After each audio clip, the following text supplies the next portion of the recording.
They sent her up the mountain to die. The Blackthorns called it a marriage. The town called it a sentence. Evelyn Hart called it the end of everything she'd ever known, handed off like spoiled goods to a man the whole valley swore was half wolf, half ghost, all monster. What none of them knew was that the cabin at the top of Hollow Ridge held something worse than a beast. It held a truth that would burn the Blackthorn name to the ground. Stay with me till the end of this story. Hit that like button and drop the city you're watching from in the comments. I want to see how far this one travels. The wagon climbed for 3 hours before Evelyn Hart stopped trying to count the turns in the road. She'd given up on counting somewhere past the second creek when the driver, a thin, sour man named Ezra Pike, who worked for her uncle, spit a stream of tobacco juice over the side and said, without looking at her, "Ain't no road past the next bend, just track. You walk the last bit." She'd nodded because she didn't know what else to do. Nodding was something she'd learned to do early, the way other children learn to read. You nodded when Aunt Cordelia said her dress was the wrong color for a girl with her complexion.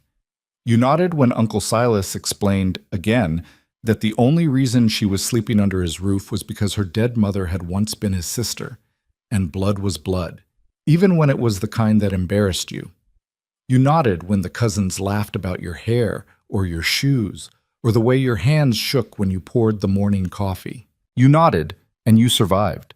But now the nodding was bringing her here, to the top of a mountain, in November, with a single carpetbag at her feet and a folded paper in her pocket that the Blackthorns had called a contract and that everyone in town, when they thought she couldn't hear, had called something uglier. The wagon lurched and stopped. "This is it," Pike said. Evelyn looked around. There was no cabin. There was no house. There was nothing but pine trees gone black in the late afternoon light, and a thin trail no wider than a deer track winding up between two boulders the size of barns. "Where?" she said. Her voice sounded small to her own ears. "Up that way. Mile, maybe 2. Pike still wasn't looking at her. He was fussing with the reins like he wanted his hands occupied. "You'll see smoke." "You're not coming with me?" "No, ma'am." "But She stopped. She'd been about to say, "I don't know the way," but she could hear how it would sound. She could already hear Pike telling it later, in the warm front room of the Blackthorn house, with a cup of hot cider in his hand. Stood there shaking like a wet rabbit, begged me to walk her up, and the cousins would laugh. They always laughed. She got down from the wagon, The cold went through her coat like the coat wasn't there. She'd known it would be cold. Cordelia had made a point of telling her, with that little smile she had, that mountain winters were very serious, but knowing and feeling were two different animals. She lifted the carpet bag. It was heavier than it had any right to be, considering what was in it. A second dress, a nightgown, a wooden hairbrush that had been her mother's, a small Bible she didn't read but had not been able to leave behind, 2 pairs of stockings, one already mended at the heel. That was the inventory of her life. 23 years, and it fit in one bag a child could carry. "Mr. Pike," she said. He looked at her then, finally, and she saw something in his face she hadn't expected. Not pity exactly. Something tireder than pity. Something that almost looked like shame, except shame would have required him to do something about it, and he wasn't going to. "Yes, miss. If he isn't there, if the cabin is empty, what am I to do?" Pike worked his jaw. He looked up the trail, then down the trail, then at the sky, which was the color of wet slate. "He'll be there," he said. "Mercer don't go nowhere. And if he—" "Miss Hart," Pike cut her off, gentle but firm, the way you'd cut off a child asking too many questions. "I got told to bring you and your bag and your papers up to the trailhead. I done that. What happens after ain't none of my business and ain't none of yours to ask me about. I'm sorry." He wasn't sorry, but she nodded because nodding was what she did. He clicked his tongue at the horses and the wagon began to turn, the wheels grinding on the loose stones, and then he was rolling back down the way they'd come. And Evelyn Hart stood at the edge of a wilderness she did not know, with a carpetbag in her right hand, and her mother's hairbrush pressing against her hip through the canvas.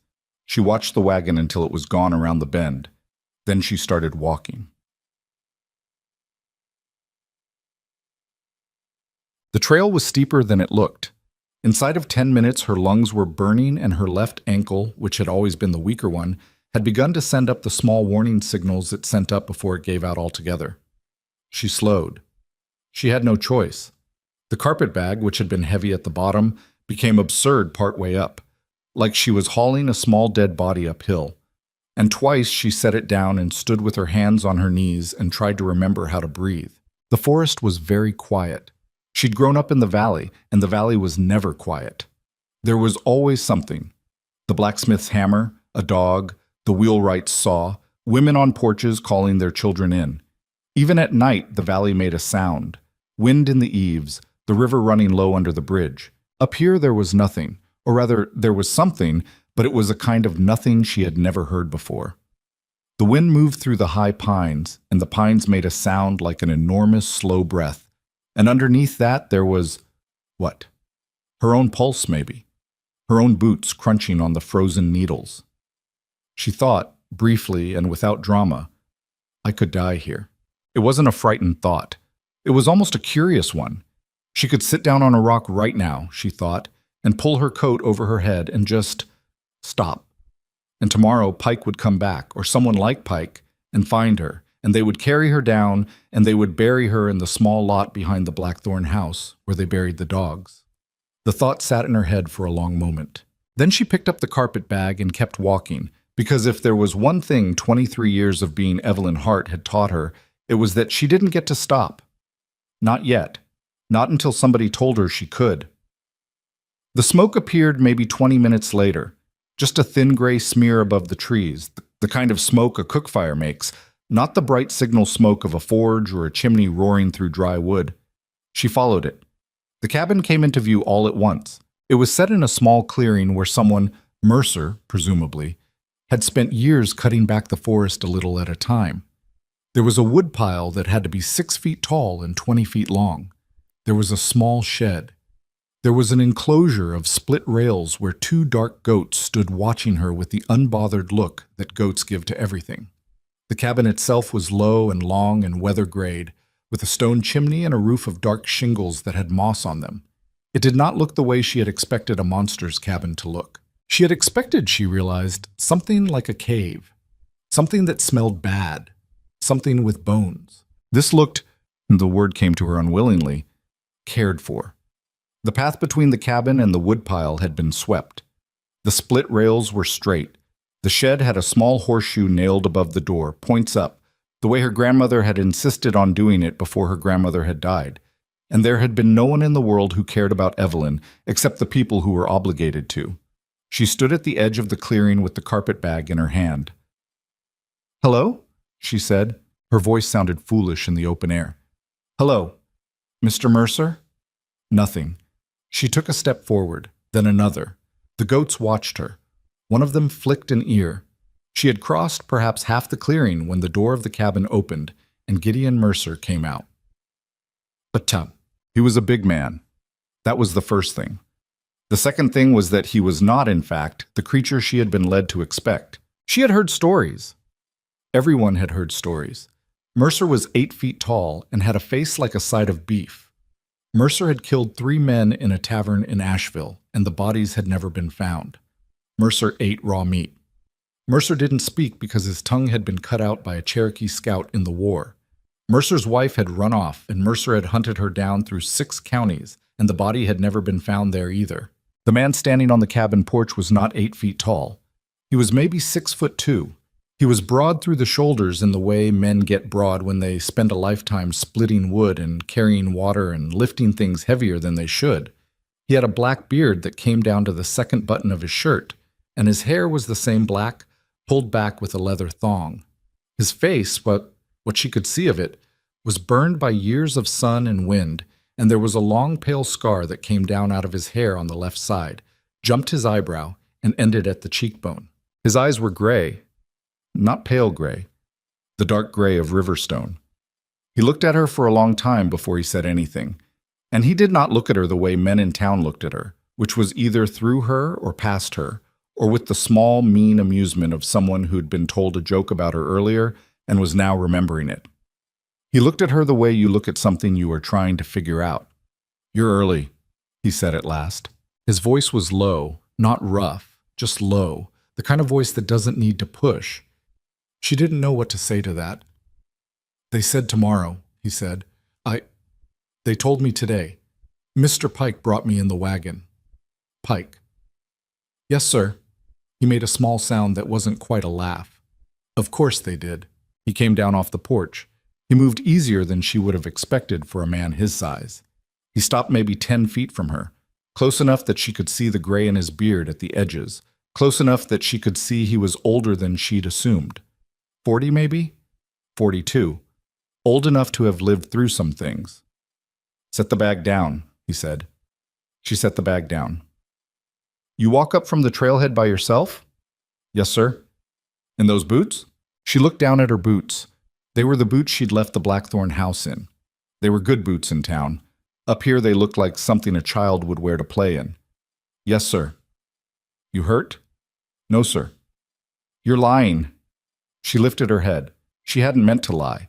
It had just come out, because no, sir was the only answer she'd ever been allowed to give to a question about whether she was hurt.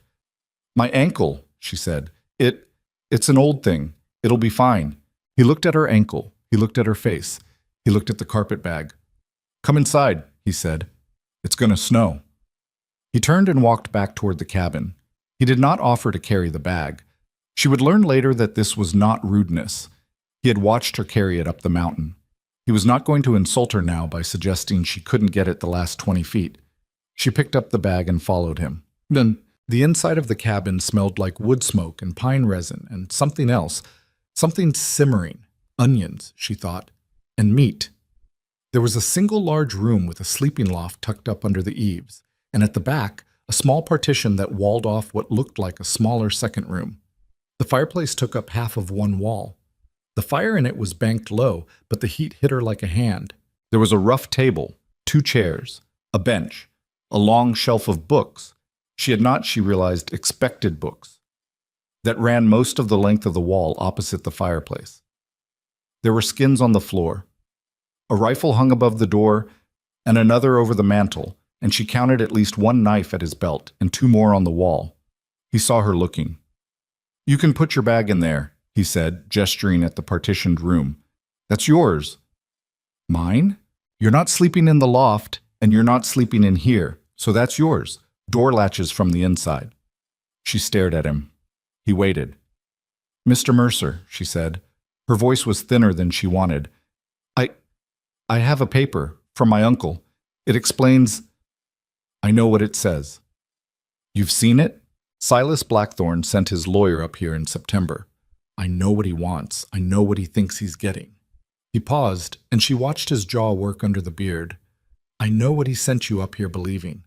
She felt the blood come up into her face. "Sit down," he said more gently. "Take your boots off. Your foot is bleeding into your stocking, and you don't even know it." She looked down. It was true. There was a small, dark blot working its way out at the side of her left boot, where the leather had rubbed her raw across the ankle bone on the long walk up. She hadn't felt it. She hadn't felt anything in her feet for the last half mile. She sat down on the bench by the fire. He moved around the cabin, the way men move in spaces they've lived in for a long time, without needing to look at where his hands were going. He set a tin basin near her. He poured warm water into it from a kettle. He set a cloth on the bench beside her. "I'll be outside," he said. "Wash that foot. There's salve on the mantel in a brown crock. Use it. Don't bind it tight. Just clean." "Mr. Mercer." He stopped at the door. I don't—" She didn't know what she was trying to say. She didn't know what question she was trying to ask. "Why are you being kind to me?" He looked at her over his shoulder. The gray eyes were unreadable. "I'm not being kind," he said. "I'm being decent. They're not the same." And he went out and closed the door behind him. She sat by the fire for a long time before she moved. Then, slowly, she peeled off her boot. The stocking came with it in places, the dried blood gluing the wool to the broken skin. The ankle was an ugly red mess, the skin worn through in a strip the width of her thumb, and now that she was looking at it, it began to throb in a way that brought tears to her eyes, not from the pain exactly, but from the unfamiliar fact of being allowed to feel it. In the Blackthorn house, you did not feel pain. You did not have an ankle. You had chores and you had a place to be, and if you needed to limp, you limped where no one could see you. She washed the foot. She put on the salve. It smelled of pine pitch and something herbal she didn't recognize, and it stung. And then it went cool, and the cool was so unexpected and so kind that she put her face in her hands and cried, very quietly, for about 30 seconds. Then she stopped, because she had been taught to stop, and she wiped her face, and she sat staring at the fire. When Gideon Mercer came back in, his hair was damp from snow. It had begun then, the way he had said it would. He glanced at her ankle, saw the salve, saw the cloth folded loose, gave a small nod, and went to the stove. He filled a tin plate with stew. He set it in front of her. He set a spoon down beside it. He filled a second plate for himself and sat down across the table. He did not speak. She did not speak either. She ate. The stew was good. It was venison, she thought, and root vegetables. And there was a thickness to it that came from being cooked all day in a heavy pot. It was the best thing she had eaten in months, maybe years. Cordelia had never let her eat at the family table. She had eaten standing up in the kitchen, between serving courses, whatever was left. She finished the plate. She did not ask for more because she had been taught not to ask. But Mercer, without a word, took her plate and refilled it and set it back down. He didn't look at her face when he did it. He didn't make it a moment. She ate the second plate, too. When she set the spoon down, the snow was thick at the window. "Mr. Mercer," she said. "Gideon." "Sir?" "My name's Gideon. Mr. Mercer was my father, and I didn't like him." "Oh." She folded her hands. "Gideon, then?" "Yes. My uncle, Silas." She wet her lips. He told me you had agreed to take me as your wife, and in exchange he would sign over the land along the lower creek, the land you've been refusing to sell." "Yes." "Is that true? That you agreed?" He looked at her across the table for a long moment. Then he said, "No." She felt a small thing inside her go still. "I have not agreed to anything," Gideon Mercer said. "I told that lawyer in September that I was not selling the creek bottom. I told him I was not selling any of this. He came back in October and offered more money. I said no again. He came back a third time and asked if there was anything in the world I would trade the land for, and I told him to get off my porch. He's the one who put the idea in your uncle's head, not me." But the contract. There is no contract, Evelyn. It was the first time he had used her name. He said it the way you'd say a real word, not a piece of furniture. Your uncle wrote that paper and stamped it and told you it was binding because he wanted you out of his house, and he wanted me out of my land, and he thought he could do both with one stone. He told the town we were married because he thought the shame of it would make me sign. He thought I'd take you in for a night, get tired of you, send you back broken, and the whole valley would say, "See, that's what Mercer is," and he could buy the creek for nothing while everyone was looking the other way. She stared at him. "That's the whole shape of it," he said. "I'm sorry." He wanted me to come back broken. He did. He told everyone in town that I was... Yes. The fire moved in the grate. A piece of wood settled. Outside, the snow had begun in earnest, and the wind was finding the corners of the cabin and worrying at them. Evelyn Hart sat very still. She had spent the whole long walk up the mountain bracing for a monster. She had spent the wagon ride before that bracing for the moment. A stranger took something from her she didn't want to give. She had spent the night before that, in her narrow bed in the Blackthorn attic, with her face in the pillow so the cousins wouldn't hear her, bracing for the end of her life. And here, instead, was a man across a table telling her there had never been a contract. She didn't know what to feel. She didn't have a feeling that fit. It was as though someone had told her she'd been carrying a stone all her life that wasn't actually a stone, and now she was supposed to set it down, and her hands didn't know how to open. She tried again. "Then I should go back down. In the morning. I can walk, In this snow? It won't snow forever. It will until Thursday, maybe Friday. That's the way the storm sets. After Thursday, then." He didn't answer right away. "Evelyn," he said, "your uncle told the whole valley I bought you for the creek bottom. If you walk back down that trail tomorrow or Thursday or next month, you know what they'll say about you, about both of us, about what happened up here." She thought about it. She thought about Cordelia's face. She thought about the cousins. She thought about the women on the porches of the boarding house, with their fans and their soft voices and their long memories. "They'll say I'm ruined," she said very quietly. "Yes. Whether anything happened or not. Yes.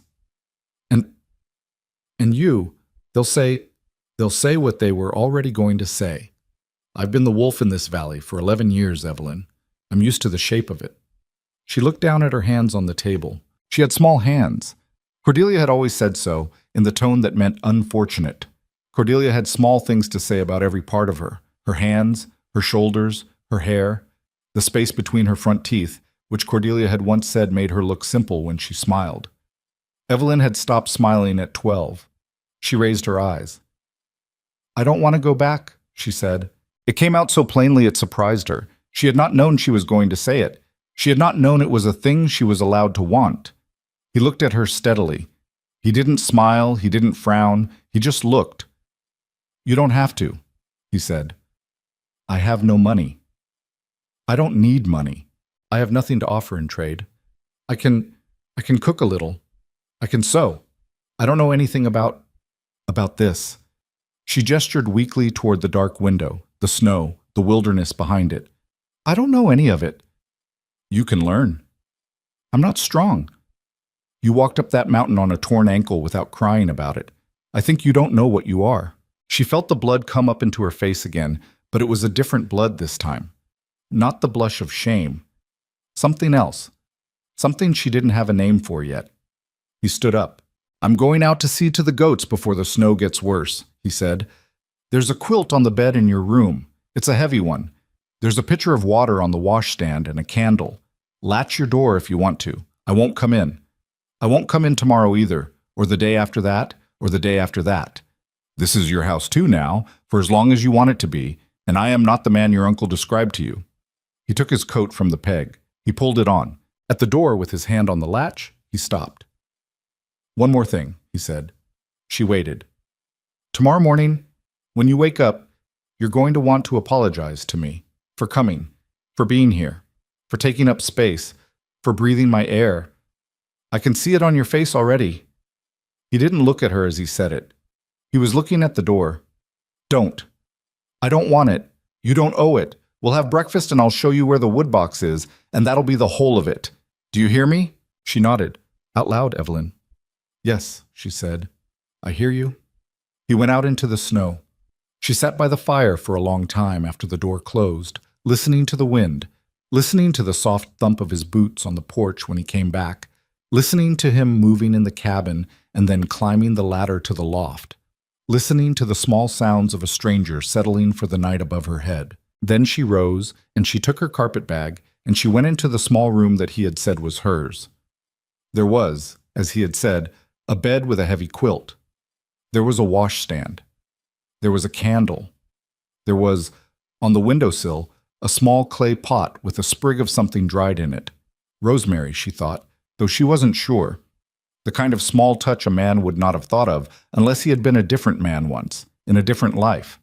She set down the carpetbag. She undressed by the candle slowly because her ankle was stiffening now, and her shoulders ached from the bag and her whole body felt like a thing she had been carrying for too long. She climbed into the bed. The quilt was heavy and the sheets smelled of cedar. She did not latch the door.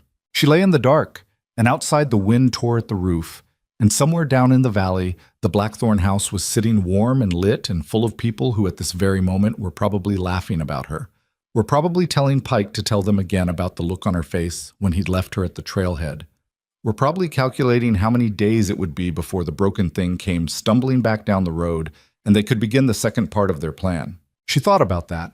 She thought about it for a long time. And then, lying in the dark in a stranger's house on a mountain she did not know, Evelyn Hart smiled, the first real smile she had given in 11 years. And her front teeth, with their small, unfortunate space between them, showed in the dark, and she went to sleep. Down in the valley, Silas Blackthorn sat by his fire and poured a second glass of brandy, and told his wife that by Friday at the latest, the girl would be home. He was wrong about a great many things. That was only the first. She woke to the smell of coffee and the sound of an axe. For a moment, she did not know where she was. The ceiling above her was low and crossed with dark beams, and the light coming through the small window was the strange, clean blue of light reflected off new snow. And somewhere outside a man was splitting wood in a slow, steady rhythm that did not pause and did not hurry. Thunk, thunk, thunk, like a heartbeat that belonged to the mountain itself. Then she remembered, and the remembering came in two pieces. First piece, she was in the cabin of Gideon Mercer.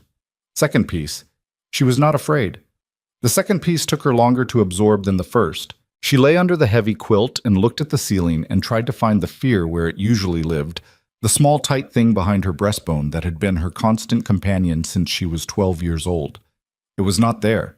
In its place was something else, something quieter, something that felt almost like being tired in a way you'd earned. Her ankle throbbed. She moved her foot under the quilt, and the salve had done its work. The skin was tight, but the heat was gone. She sat up slowly. The cabin was warm. He had built the fire up before he went out, she realized. He had done it without making noise, without coming into her room, without letting her know. The whole house was warm because Gideon Mercer had been moving around it in the dark while she slept. She dressed in the same clothes from yesterday because she didn't have the heart to put on her one other dress for a day of doing she didn't know what. She combed her hair with her mother's brush, and she pinned it back, and she went out into the main room. The coffee was on the stove in a black pot. There was a tin cup set on the table for her, upside down on a folded cloth. Beside it was a small piece of cornbread on a plate. Beside that, weighted down by the salt cellar, was a piece of paper. She picked it up. The handwriting was square and clean, the writing of a man who had been taught letters carefully and used them rarely. Coffee on stove, bread on table. Don't go past the woodpile till I come back. There's a creek out behind the shed that looks frozen but isn't. G. She read it twice. The not going past the woodpile felt less like an order than the bread, like a piece of information given to a person who was expected to use it. She poured the coffee. It was strong enough to take the back of her throat off, and she drank it anyway. And the cornbread was dense and a little gritty, and she ate every crumb of it standing at the table because she could not yet bring herself to sit in his chair. When she put the cup down and went to the window, she saw him. He was at the far edge of the clearing near the woodpile, working at a section of pine log half as tall as he was. He had taken off his coat despite the cold and was working in his shirt sleeves, and she could see the steam coming off him in the bright morning air. He swung the axe with the kind of economy that came from doing a thing 10,000 times. The log split. He stepped, set the next one. Split, stepped, set, split. He did not look toward the cabin. He was, she understood with a small, unexpected pang, giving her time. She had never been given time before. Time, in the Blackthorn house, had been the thing they used to measure how much you were failing them. You've had time enough to learn that. You've had time enough to fix it. You've had time enough to know your place. The idea that someone could simply hand her a morning and not stand over it counting the minutes was so foreign it took her several seconds to recognize it for what it was. She put on her coat and her boots, gingerly around the bandage, and she went outside. The cold hit her first, and then the brightness. 8 inches of snow had fallen in the night, maybe more, and the whole clearing was a clean white bowl with the cabin and the shed and the woodpile sitting in it like small dark stones. The air smelled of nothing, that strange empty smell new snow made, and her breath came out of her in white plumes. She stood on the porch. He saw her then. He set the axe head down in a round of pine, and he came across the clearing, the snow up over his boot tops, brushing chips of bark off his shirt as he walked. "Sleep?" he said. "Yes, thank you." "Ankle?" "Better." "Good." He looked at her for a moment. Then he said, "You ever fed a goat?" She blinked. "No?" "Come on then." He turned and walked toward the shed, and after a moment she followed him, picking her way through the snow. The goats were named Pearl and Nettie, he told her, and Pearl was the meaner of the two and would butt you in the back of the knees if you let her get behind you. Nettie was old and would let you do almost anything. He showed her where the hay was kept and how much to throw down and where the water bucket was and how to crack the ice off the top with the wooden mallet that hung on a nail. He did not make any of it a lesson. He simply did it once, with her standing there, and then he handed her the mallet and said, "Tomorrow you do it," and walked out of the shed. She stood there holding the mallet. Pearl, who was indeed mean, was already trying to get behind her. "Don't," Evelyn said, and was startled by the firmness in her own voice. The goat looked at her, considered the matter, and went back to her hay. That was the first thing. The second thing was the wood box by the back door, which he showed her after the goats. It had to be kept full, he said. Not because she had to fill it, he'd do that, but because if it got below the line he'd painted on the inside of the lid, that meant a storm was coming, and the line was the line. She nodded. The third thing was the rifle by the door, which he did not pick up, but which he pointed to with 2 fingers. "You know how to shoot?" "No." "You will." "I don't think I—" "You will," he said again, not unkindly. "Not today, but you'll need to. There's bear up here in the summer, and there's wolves in the winter, and there's men, year-round, who'll come up this trail believing things about me and about you, and you need to know how to pick that gun up off the wall and what to do with it once you have. So, not today, but soon." She swallowed. "All right," she said. "All right," he echoed. He turned to go back to the woodpile, and then he stopped, with his hand on the door frame, and he did something she would think about later for a long time. He did not look at her when he did it. "Evelyn," he said. "Yes." "You ate the cornbread." "Yes." I'm sorry, was it—" "No." He shook his head once. "I made enough for 2 on purpose. I wanted to see if you'd eat it without being told to." He went out. She stood by the wood box for a long moment with her hand on the lid. Then, without quite knowing why, she sat down on the bench beside it and pressed her forehead against the cool, rough boards of the wall and breathed in and out, slowly, for perhaps a minute. When she stood up again, her eyes were wet, but her face was steady. She went and washed the coffee pot. The days began to take a shape. She fed the goats in the morning, and she cracked the ice on the water bucket, and she filled the kettle from the rain barrel at the side of the house, which was full of half-frozen rainwater and snow melt, and which he had taught her to dip from a particular angle so that the leaves and pine needles didn't come up with it. She swept the porch. She learned to bank a fire so it would hold through the night without going out and without burning the cabin down. She learned the names of the trees he could see from the porch, which he taught her by pointing and saying the word once, and which she repeated under her breath while she swept. Hemlock, yellow birch, sugar maple, that's the one with the deep ridges. Beech. Beech is the one that hangs onto its leaves all winter, so they rattle. She had never thought trees had names, the way people had names. She had thought trees were just trees. He spoke more than the stories said, not much more. He was not a chatty man. But when he spoke, it was to teach her something or to tell her something true, and she found, by the third day, that she had begun to listen to his silences the way she had once listened to Cordelia's footsteps in the upstairs hall, except that his silences were not threats. They were just silences. Sometimes he was thinking, sometimes he was tired, sometimes he was just being quiet, because there was nothing in the moment that needed words. On the 4th day, she asked him about the books. It was evening. The stew was on the fire, and she was sitting at the table mending the stocking that had been torn on the walk-up, and he was reading by the lamp. He read the way he did everything, slowly and without fuss, one finger sometimes moving under the line. "Mr. Gideon." "May I ask about the books?" He looked up. "There are so many of them," she said. "I didn't expect— I thought— You thought a man living in a cabin couldn't read." "No, Yes, you did," he said, but there was the smallest pull at the corner of his mouth, almost a smile, and she felt her face heat. "It's all right. Most people think that. I just wondered where they came from." He set his finger in the book to keep his place. "My mother was a school teacher," he said, "in Salem, Virginia.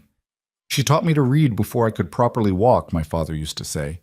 "When she died, I was 13.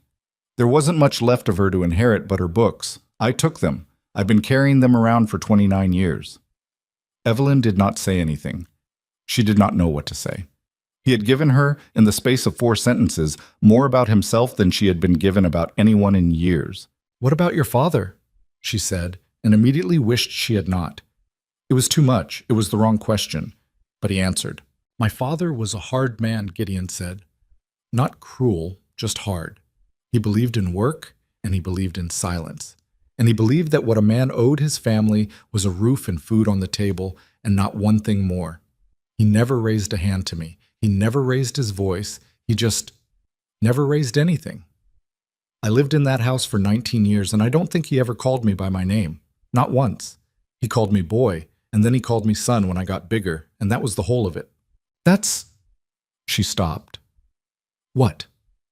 Lonelier than being shouted at. He looked at her then, and the gray eyes held on her face for a moment, and she felt seen in the way a person feels seen when another person recognizes something in them that no one else has ever bothered to look for. Yes, he said. It is. He went back to his book. She went back to her stocking.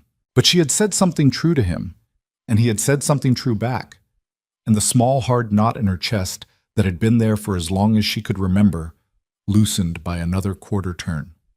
The first time he made her laugh, she did not recognize the sound she made. It was the 7th day. He had taken her out into the trees behind the cabin to show her how to set a snare for Rabbit.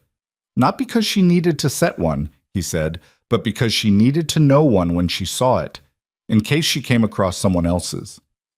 They had walked perhaps a quarter mile up the slope, and the snow was past her knees in places, and she was puffing and red-faced and trying not to show it.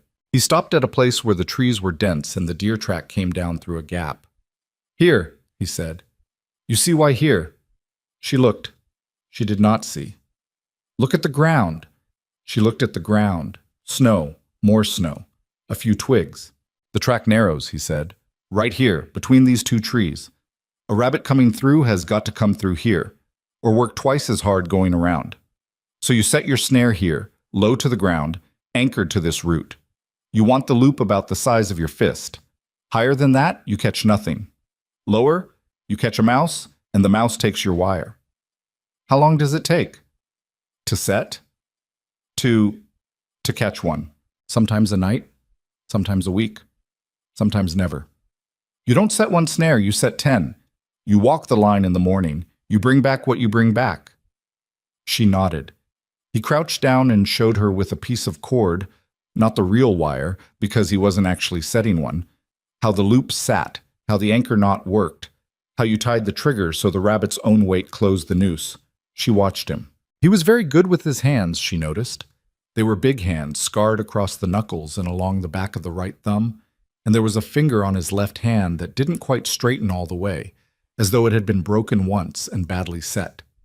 But they were patient hands. They moved the way her grandmother's hands had moved when she'd been small enough to sit on her grandmother's lap and watch her tie off a knot in a thread. You try, he said, and handed her the cord. She tried. She got it wrong. She tried again. She got it wrong again. The third time she pulled the loop too tight, and the whole thing knotted on itself into a small, ugly tangle, and she said, before she could stop herself, "Oh, for..." He looked up. She had been about to say something her aunt would have washed her mouth out for. She'd stopped herself in time, but only just. And she was so surprised at her own near cursing that a laugh came out of her. A real one, a short, startled thing, nothing like the polite small laughter she had been allowed in the parlor. She clapped her hand over her mouth. He looked at her. His face did the thing it had done before, the small pull at the corner of his mouth that was nearly a smile. Say it, he said. I beg your pardon? Whatever it was you were going to say it. She could feel her face burning. That's not... Evelyn. He was actually smiling now, and it changed his face entirely. The scar went tight, and the gray eyes went bright, and she saw, for the first time, who he might have been once, before the mountains. If we are going to spend a winter together, I would rather know that you can curse than have to teach you. Say it. Damn it, she whispered. He laughed. It was not a big laugh. It was a short, rough one, the laugh of a man whose throat was out of practice. But it filled the snowy quiet between the trees, and she heard it, and she heard her own small, startled laugh chase after it, and somewhere a crow on a branch lifted off in offense at the noise. And Evelyn Hart, 23 years old, stood in knee-deep snow on a mountain that everyone she had ever known believed was the worst place she could possibly be. And she laughed. And a piece of the girl that had lived in the attic of the Blackthorn house for 11 years stayed behind in the trees when they walked back down. Down in the valley, 11 days after Pike's wagon had returned empty, Cordelia Blackthorne stood at the parlor window and watched the road. "Anything?" Silas said from behind her. "No. It's been almost 2 weeks." "I can count, Silas." He came up behind her. She didn't turn. "Maybe she's dead," he said, almost hopefully. "If she's dead, that's its own kind of answer. The land falls into the dispute. The county takes a hand. We file as next of kin." "She isn't dead." "How do you know?" Cordelia turned then, and the look she gave her husband would have made a different man flinch. She was a long, thin woman with a long, thin face, and the kind of mouth that had been pulled tight for so many years it no longer remembered any other shape. "Because I know that girl, Silas. I have lived with that girl in my house for 11 years. She does not have it in her to die without permission. She is still up there." "Then why hasn't she come back?" "That," Cordelia said, "is the question." She turned back to the window. "Send Pike up," she said, quietly. "Day after tomorrow. I want him to ride to the trailhead and stand there for an hour and listen. I want to know if there is smoke from the cabin. I want to know if there are 2 sets of tracks coming down to the spring. I want to know if she is up there and alive and staying. And if she is?" Cordelia did not answer for a moment. Then she said, very quietly, "Then we will have to make her unwelcome." The talk, when it began, did not begin in the valley. It began in the small settlement of Pine Hollow, 3 miles east of the Blackthorn house, where a tinker named Wicks traded news the way other men traded copper pans. Wickies had a wagon and a route, and his route took him up the lower trails of the mountain twice a season, and he had seen, on his November pass, 2 sets of footprints in the snow coming down to the spring above the old log slide. 2 sets, one large, one small. He told it in Pine Hollow first, because Pine Hollow was where his sister-in-law's boarding house was, and because telling a thing in a boarding house was the same as nailing it to every door in a county. He said the small set of prints was a woman's by the size and the way the toe turned in. He said the large set was naturally Mercer's.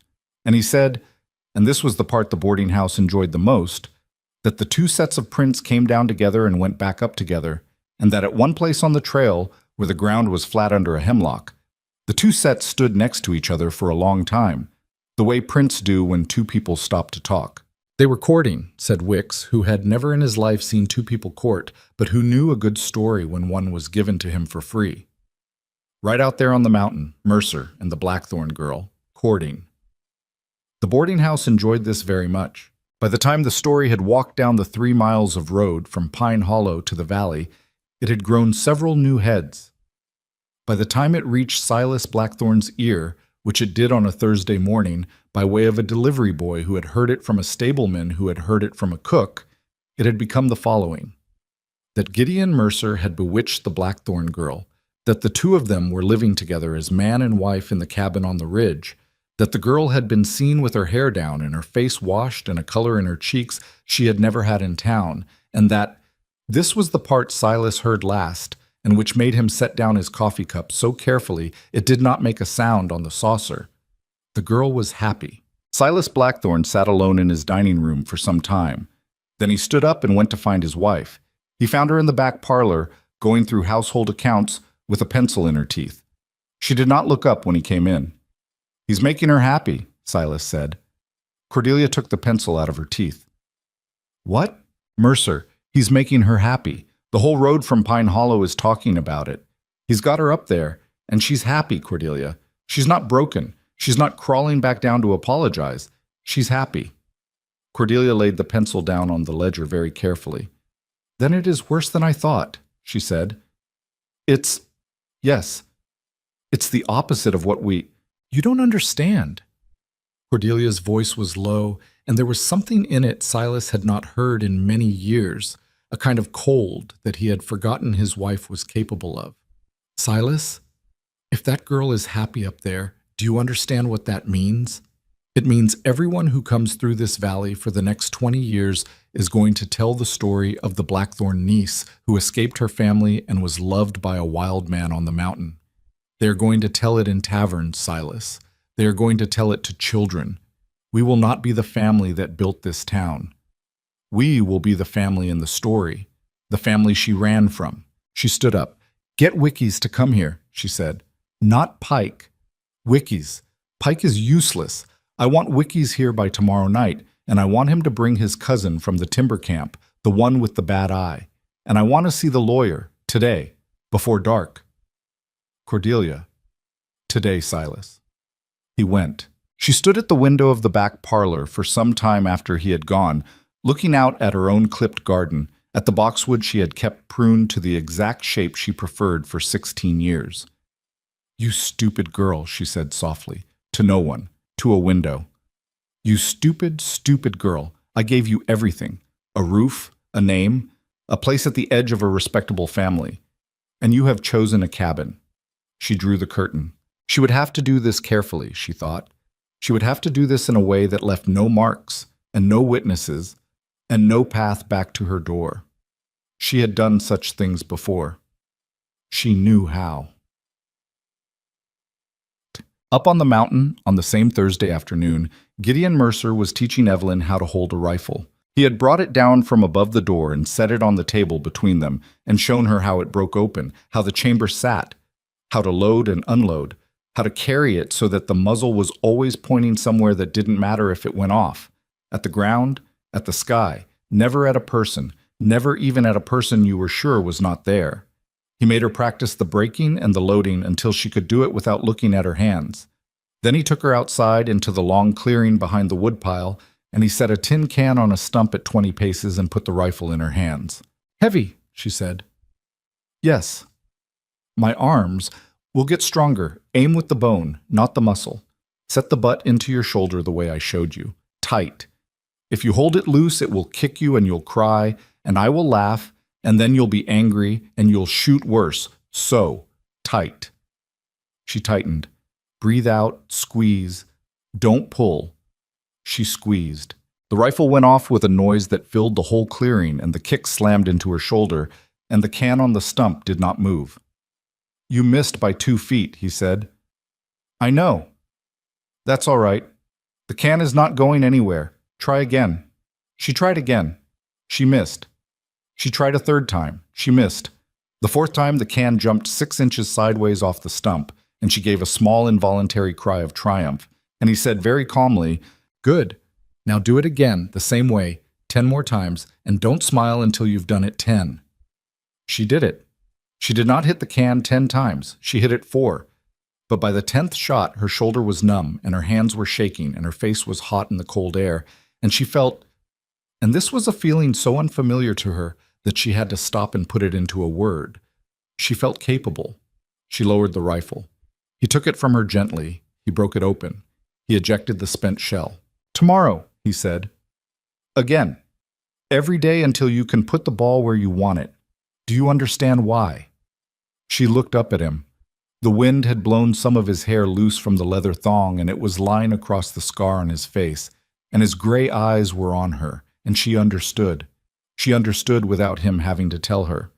Because they're coming, she said. He didn't answer for a moment. Then he said, Yes.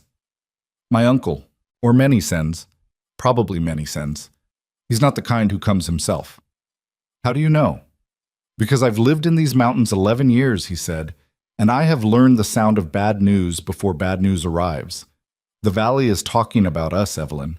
I can feel it. The wind has been wrong for 2 days. Wickies the tinker came up the trail on Monday and went back down without stopping at my spring like he usually does. That's not nothing. She looked at the rifle in his hands. She looked at the small dented can on the stump. She looked at the clearing with its woodpile and its shed and its 2 goats and its small swept porch, the whole quiet, patient life he had built out of pine logs and patience and refusing to leave. I won't let them take this from you, she said. She had not planned the words. They came out of her the way the laugh in the trees had come out of her, unrehearsed, surprising even to her own ear. He looked at her for a long time. They're not going to take it from me, he said at last. They're going to try to take it from us. And that, Evelyn, is the part they have miscalculated. Because for 11 years I have had nothing in this cabin that I cared about losing more than my own life. And that has changed. He did not say anything else. He did not need to. He turned and walked back toward the cabin with the rifle broken open over his arm.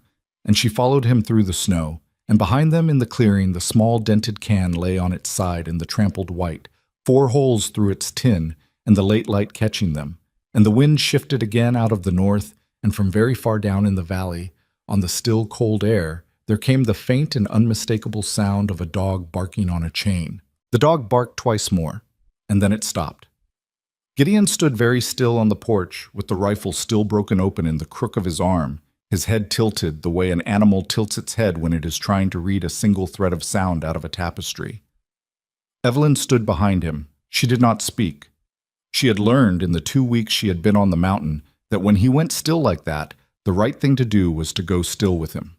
After a long minute, he closed the rifle. "That's Pike's dog," he said. "You can tell from here. It's got a hitch in it. Pike kicked it as a pup. It barks 2 and then it barks 3, 2 and then 3. That's not a hunting dog working. That's Pike standing at the trailhead trying to listen." "What's he listening for?" "Smoke. Voices. Whether you're still alive." She felt the cold go a little deeper into her. Not the cold of the mountain, the cold of the valley, reaching up. "Will he come up?" "No, not Pike. He's too smart to come up and too dumb to be sent up. He's there because someone told him to be there and listen, and he'll stand there an hour and he'll go back down and he'll tell them what he heard." He turned and looked at her. "Which is going to be nothing, because we are going inside now and we are going to be very quiet for the next hour." They went inside. He banked the fire down low so the smoke would thin. He set the rifle on the table. He put a finger to his lips, not in a teasing way, but in a small practical instruction, and she nodded. They sat, she on the bench, he in his chair. The fire muttered. The wind worked at the corner of the cabin in its small, persistent way, and somewhere out beyond the trees a dog with a hitch in its bark was listening to a silence that gave it nothing. Evelyn watched Gideon's face. He was not afraid. She had not yet seen him be afraid of anything, and she did not see it now. But he was thinking. He was thinking the way a man thinks who has already drawn a map in his head of a coming storm and is now placing each tree and each gully and each man on that map by name. After perhaps half an hour, he said, very low, "He's gone. Or far enough off he can't hear us anymore." She let out a breath she had not known she was holding. "Gideon? My uncle is going to send men, isn't he? Not just Pike." He looked at her across the table. "Yes," he said. "How many?" "Hard to say.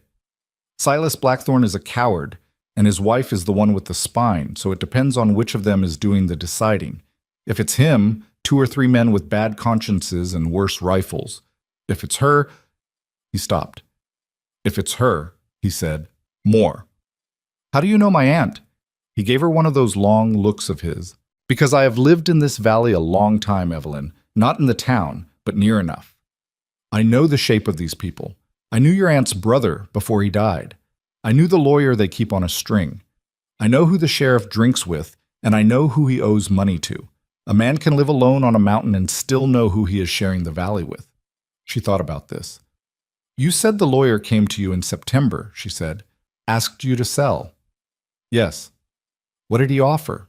"First time $60 an acre. Second time 90. Third time 120 an acre on the creek bottom, plus he'd pay the back taxes on the high pasture for 10 years. That's a lot of money." "That," he said, "is more money than that land is worth to anyone but Silas Blackthorne. Which is the part you ought to be paying attention to." She frowned. "Why does he want it so badly?" "That is the question," Gideon said. He stood up. He went to the shelf with the books, and from behind a stack of them, he took out a small flat tin box. He brought it to the table and set it down between them. He sat back down. He opened the box. Inside there were papers. A lot of papers. Old ones, some of them. The folds gone soft from handling, and newer ones in cleaner ink, and at the top a thick folded packet tied with a piece of twine. "What is all this?" she said. "My deed," he said, "and a few other things that came with it." He untied the twine. He laid the packet flat. He smoothed the top sheet with the side of his hand. "This piece of land," he said, "the cabin and the creek and the high meadow and everything down to the second bend of the river, was my mother's. My father bought it for her as a wedding present in 1843. He thought a school teacher's wife ought to have something in her own name. The deed was in her name only. When she died, it came to me. Not to my father. To me. He couldn't sell it. He couldn't borrow against it. It was mine from when I was 13 years old. Why did your mother want land? He almost smiled. Because she was smarter than my father. She had walked these hills in the summer before she was married. She had stood on the high meadow and looked north, and she had seen what nobody else had bothered to look for. Open your eyes here, Evelyn. He tapped the second sheet of paper. It was an older one, the ink brown with age, the corners brittle. This is a survey from 1851. A man named Coltrane did it. Look there. He turned it so she could see. She bent over it. She could read. Cordelia had grudgingly allowed it, because a girl who could read could be sent on errands. A girl who couldn't read could not. The lines were thin and the writing was small, but she could make out faintly along a blue-penciled curve that wound through the middle of the page the word seam, exposed, est, 4 feet. What's a seam? She said. Coal. She looked up at him. There is a coal seam, he said, running under the creek bottom of this property. Coltrane found it. He told my mother about it. My mother paid him $5 to never tell anybody else and to lose the original of his survey and write a clean one without the seam marked on it. He did. The clean one is the one filed in the county courthouse. This is the only marked copy left, and it has been in this tin box for 35 years. Evelyn stared at the paper. Coal, she said. Coal. And my uncle has been buying every piece of land in the lower watershed for 6 years. He doesn't farm it. He doesn't lease it out. He sits on it. He thinks no one notices what he's doing because he's spreading the deeds out across his wife's family and 3 different cousins. But he's buying, and the only piece he can't get is mine. Because if he gets yours, he has the seam. How much is the seam worth? He looked at her steadily. More than this valley has ever seen, he said. She sat back on the bench. Her hands, she noticed distantly, were cold. She thought about Silas Blackthorne at his dining room table. She thought about Cordelia in her boxwood garden. She thought about 11 years of being told she was lucky to have a roof over her head, lucky to have a name to use, lucky, lucky, lucky, and how every time the word had been used like a small, soft hammer against the back of her neck. Lucky. And all the while, under their feet, under the creek that ran through the land they could not have, there had been a thing worth more than the whole of them. And she had been the price. She had been the small, embarrassing payment they had been willing to make. She set her hand flat on the table. I want to tell you something, she said, and I want you to listen to it the way you listen to the wind. All right. I'm angry.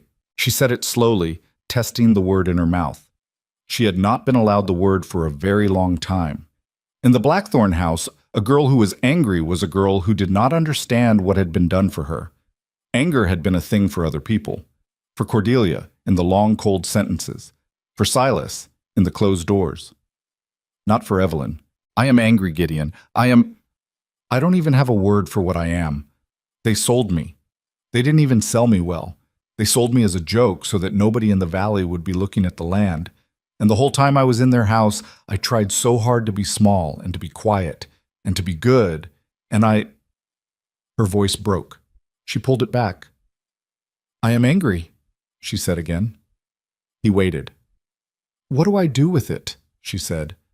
I don't know what to do with it. I have never had it before. He looked at her for a long moment. Then he stood up. He went to the rifle. He picked it up off the table. He came back and put it down in front of her. You learned to shoot better than 4 out of 10, he said. She gave a short, surprised laugh, half a laugh, half something else. That's it? That's it for today. You learn to shoot. You learn the trail. You learn the gullies.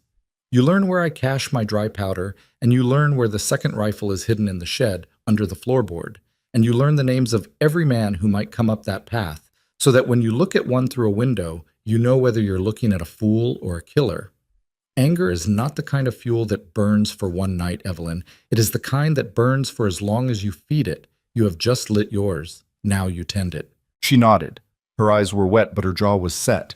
And there was a thing in her face that had not been there 2 weeks ago, a small, bright hardness, like a piece of flint under glass. All right, she said. All right. He sat back down. He did not put the rifle away. Well, they came on a Tuesday. Not in the snow, which Gideon had half hoped for, because snow slowed men down and gave him the country.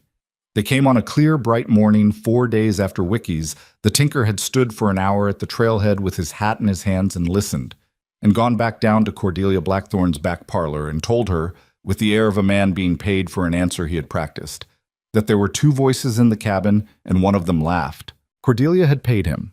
She had paid him more than he expected, which was how she made certain he would come back to her again with the next thing he heard and not be tempted to sell it to anyone else first. And then she had sent for the lawyer, a thin man named Halloran, who had drawn up 3 sets of false papers in his career and was working on a 4th.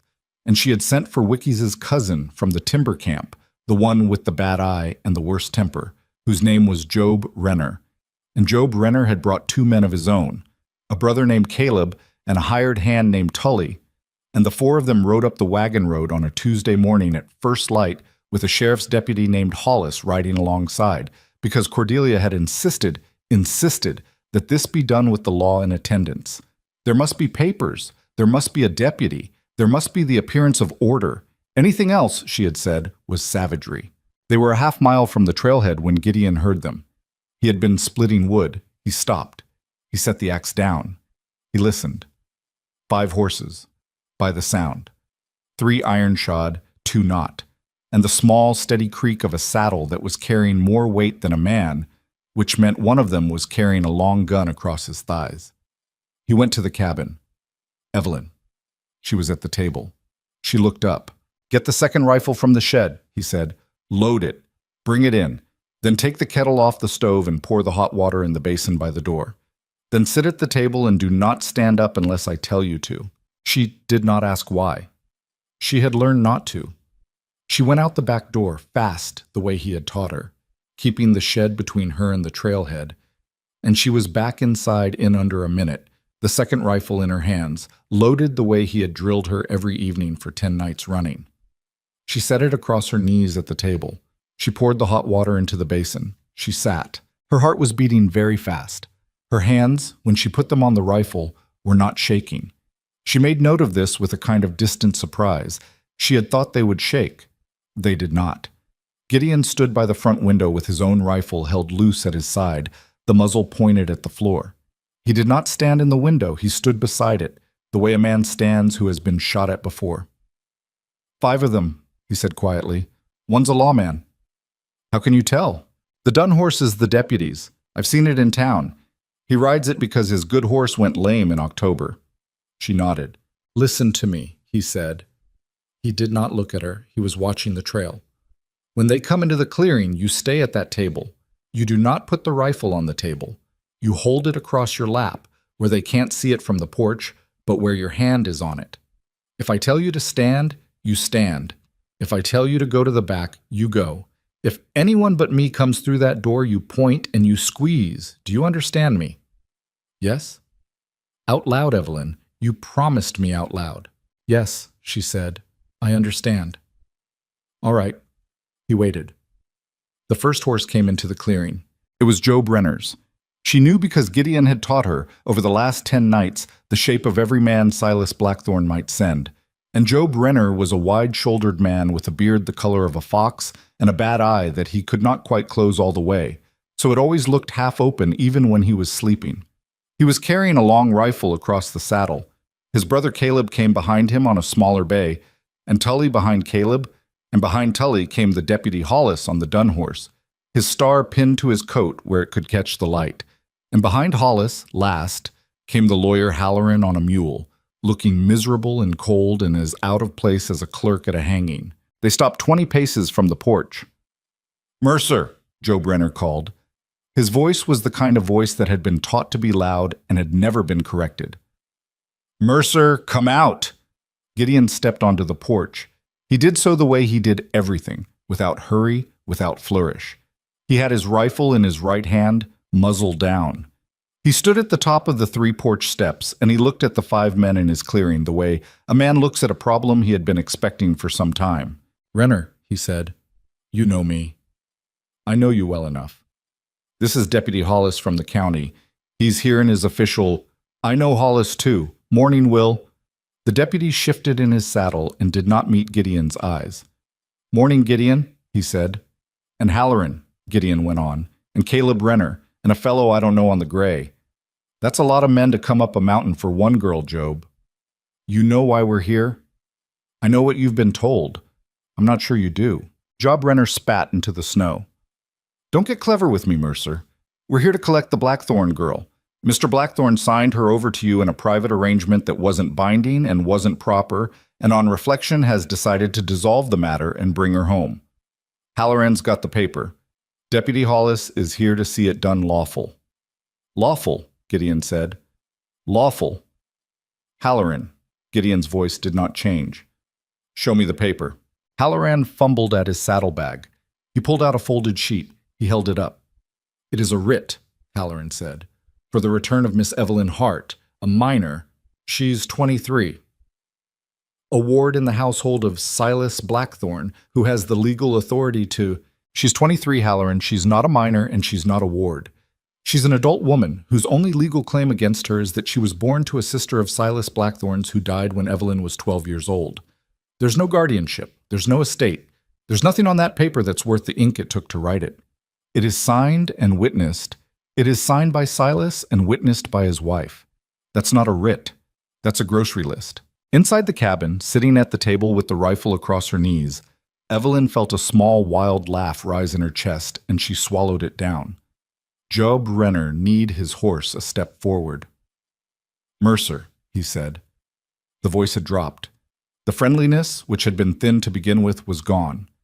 We're not standing out here arguing law. The girl comes with us, or we come in and get her. You come in, Gideon said, and I shoot you. The silence that followed was not a long silence. It was a very particular silence, the kind that has shape and weight, the kind men have to push through before they can speak again. Deputy Hollis cleared his throat. Now, Gideon... Will. Gideon did not look at him. He was looking at Job Renner. You came up this mountain because the Blackthorns are paying you to. I don't blame you for that. A man takes work where he finds it. But I want you to think very carefully about what happens next, because Job Renner is about to ask you to be the one to walk up these steps. And if you walk up these steps, you and I both know what happens. So I want you right now to look at me, and I want you to tell me whether you are willing to die today for Silas Blackthorn. The deputy did not look at him. The deputy looked at his hands on the reins. Will, Gideon said. I hear you, Gideon. Are you willing to die today for Silas Blackthorn? A long pause. No, said Will Hollis. I am not. Then get off that horse and stand by my woodpile, and when this is done, I'll let you ride back down and tell the county whatever story you need to tell, and I won't hold it against you. You're not a bad man, Will. You're just in the wrong field today. The deputy hesitated for perhaps 3 seconds. Then he swung down off the dun horse. He walked, very slowly, the long way around the clearing, keeping wide of Job Renner's rifle, and he stopped beside the woodpile and stood with his hands in front of him, and he did not look at any of them. Job Renner watched him go. A muscle worked in his jaw. You son of a... Job. It was Gideon's voice, and it had gone quiet, and the quiet was somehow worse than a shout. Job, listen, your brother is 21 years old. Tully has a wife in Pine Hollow with a baby in her. Halloran is a clerk on a mule. You came up here with a deputy because you needed cover, and your cover just walked across the yard and left you. There are 4 of you. There are 2 rifles in this cabin, and both of them are loaded, and one of them is in the hands of a woman who has been practicing every night for 10 nights and can put a ball through a tin can at 20 paces 4 times out of 10, which is better than your brother can do on his best day with a clear head. Caleb Renner's face went a shade lighter. You ride back down, Gideon said, all 4 of you. You go back to Silas Blackthorn, and you tell him that what he sent you up here to do cannot be done by 4 men, and probably not by 10, and that the next men he sends had better be men he can afford to lose. Because I will lose them for him, Job. Do you hear me? I have lived on this mountain for 11 years, and I have not killed a man in all that time, and that is not because I have forgotten how. Job Renner's bad eye twitched. He looked at the cabin. He looked at the porch. He looked at Gideon Mercer standing on the top step with a rifle held loose at his side, and an expression on his face like a man waiting on the weather. And then, and Evelyn, watching from the table through the small gap in the curtain, would remember this for the rest of her life. The door of the cabin opened behind Gideon, and she stepped out onto the porch beside him. She was not supposed to. He had told her not to. She did it anyway. She stood beside him with the second rifle in her hands, butt set against her shoulder the way he had taught her, the muzzle pointed not at Joe Brenner. She was not stupid. She was not going to be the one to start it, but at the snow 10 feet in front of his horse, where any rider with sense would understand that the next ball was going to come somewhat higher. Her hands were not shaking. Her hands were not shaking, and her voice when it came out of her was not shaking either. And Gideon Mercer beside her did not turn his head, but a very small thing happened in the corner of his mouth that she would later identify as the thing he did, instead of laughing when laughing was not appropriate. "Mr. Renner," she said. Joe Brenner stared at her. "I am Evelyn Hart," she said. "I am the girl you came up here to collect. I want you to look at me. I want you to look at me, sir, because I want you to be able to tell my uncle, when you ride back down, that you saw me standing on this porch with a loaded rifle in my hands of my own free will, not under threat, not under spell, not bewitched, not stolen. Standing here because I chose to.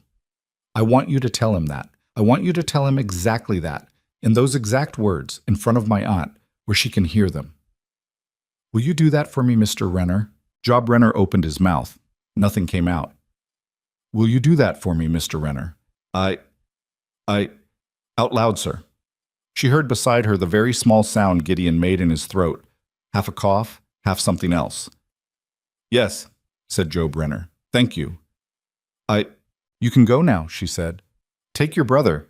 Take Mr. Tully. Take Mr. Halloran, who looks cold. Mr. Hollis can stay. I'd like to offer him coffee since he is no longer here on business. Tell my uncle and my aunt that the next time they would like to speak with me, they may come up this trail themselves, on their own feet, and ask me to my face. I will be very interested to hear what they have to say." Joe Brenner stared at her for a long second. Then he wheeled his horse around. He did it badly. The horse pranced sideways in the snow and nearly went down on its haunches. And Caleb's bay shied. And Tully's gray backed up 2 steps. And Halloran's mule did not move at all because mules are not impressed by drama. But Joe Brenner got himself turned, and his brother got himself turned, and Tully got himself turned, and the 4 of them, 3 on horses, 1 on a mule, rode out of the clearing without a single one of them looking back. The hoofbeats faded down the trail. For a long moment, no one on the porch moved. Then the deputy, Will Hollis, took off his hat. He held it against his chest with both hands, and he looked up at Evelyn Hart standing on the porch in her thin coat with a rifle still set against her shoulder, and he said, "Ma'am, I would surely take that coffee." She lowered the rifle. Her hand started shaking then, all at once, the way a thing shakes when the tension finally goes out of it. She felt Gideon's hand close briefly around her elbow, steadying, not holding her up exactly, just letting her know he was there if she needed to lean. She did not lean. She turned to the deputy, and she smiled at him with the small, unfortunate space between her front teeth, and she said, "Come in, Mr. Hollis, the pot is on." And down in the valley, an hour and a half later, when Joe Brenner stood in Cordelia Blackthorne's back parlor with his hat crushed in his hands, and gave her his report word for word the way he had been ordered to, standing on this porch with a loaded rifle in my hands of my own free will, Cordelia Blackthorne did not say anything for a long time. Then she said, very quietly, "Get out." Renner got out. She stood at the window of the back parlor for some time after he had gone. When her husband came in, she did not turn around. "They've taken the deputy," she said. "What?" "The deputy? Hollis. He's gone over. By tonight, every man in the county is going to know that the law went up that mountain and came back down on Mercer's side. By tomorrow, they're going to be telling it in Asheville. By next week, they'll be telling it in Knoxville." She turned around then. Her face was white. Her mouth was tighter than her husband had ever seen it. She humiliated him, Silas, on the porch, in front of his men. She humiliated him, and she humiliated us, and she did it in her own voice.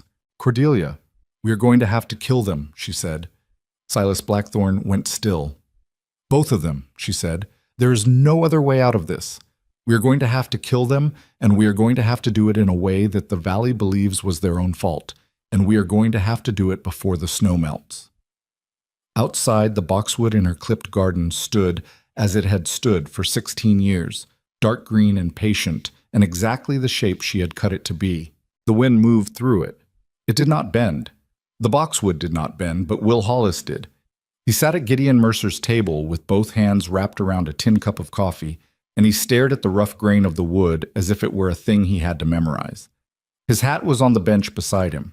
His star was still pinned to his coat, but he kept catching it with his thumb and then taking his thumb away, as if he wasn't sure anymore whether it belonged to him. Evelyn poured him a second cup without being asked. "Ma'am," he said, and stopped. "Just Evelyn." "Evelyn?" He swallowed. "I should not have come up here today." "You came up here because they told you to," she said, "and you went and stood by the woodpile because your conscience told you to. Both of those things can be true." He looked up at her. He was a young man, she realized, not as young as her, but younger than he'd seemed in the saddle. 28, maybe. He had the kind of face that had been built for an easier life than the one he was living, and the strain of the morning had put a tiredness in it that did not belong on a face that age. "I have to ride back down," he said. "I know. And when I do, I'm going to have to give a report. To the sheriff, to the county, to Silas Blackthorne if he comes asking, and he will come asking." He set the cup down. "I have a wife, Mrs. Evelyn. I have a little girl who will be 3 in March. The Blackthorns hold the paper on my house in town. They bought it off the bank last spring when I was behind. They didn't have to. They did it to have a hand around my throat for when they wanted to squeeze." Across the room, by the fireplace, Gideon was cleaning the rifle. He had not said a word since the deputy had come inside. He cleaned the rifle the way he did everything, slowly, methodically, with his attention on what his hands were doing. But Evelyn could tell, by the small set of his shoulders, that he was listening to every syllable. "What do you want to do, Mr. Hollis?" she said. "I don't know." "Yes, you do." He looked at her again. His mouth opened. He closed it. He opened it again. "I want to tell the truth," he said, very quietly. "I want to ride into the county seat tomorrow morning, and I want to sit down in front of Judge Falk, and I want to tell him what I saw on this porch this morning. I want to tell him about the writ Halloran was carrying that wasn't worth the paper. I want to tell him that Joe Brenner is being paid by the Blackthorns to do violence on this mountain. I want to—" He stopped. He pressed the heel of his hand against his eye. "I want to be the kind of man my little girl thinks I am, and I am afraid that if I do, by Friday I will not have a house, and by Saturday I will not have a job, and by Sunday somebody will find me in a ditch outside Pine Hollow with my star in my pocket and a bottle laid next to me to make the story easy." The cabin was very quiet. Over by the fireplace, Gideon set the cleaning rod down on the hearth. The small metallic tap it made was the only sound in the room. "Will," he said, without turning around. "Yes, Gideon." "What if you weren't alone?" "What?" Gideon turned. He still had the oiled rag in his hand. He had not bothered to wipe his fingers. "What if you weren't the only one who walked into Judge Falk's office tomorrow morning?" he said. "What if you walked in with a survey marked with a coal seam, and a deed showing 35 years of ownership, and a sworn affidavit from a woman who lived in Silas Blackthorne's house for 11 years and saw with her own eyes how the man operates, and the names of every parcel he has bought through his wife's family for the last 6 years, written out on one sheet of paper? What if you walked in not as one frightened deputy, but as the man bringing the judge the gift of solving the largest land fraud in this county since the railroad came through?" Will Hollis stared at him. "You have all that," he said. "I have most of that. The list of parcels I have not written out yet, but it is in my head, and I can write it out tonight. The deed and the survey are in a tin box on that shelf. The affidavit is the one thing we don't have, and that is because the woman who needs to write it is sitting at this table and has not been asked yet." He looked at Evelyn. "Will you write it?" he said. She had known the question was coming the moment Hollis had begun to talk. She had felt it gather like a weather front. And now that it was here, she found, with a small, clean surprise, that her answer did not need to be searched for. "Yes," she said. "You understand what you are doing." "I understand it.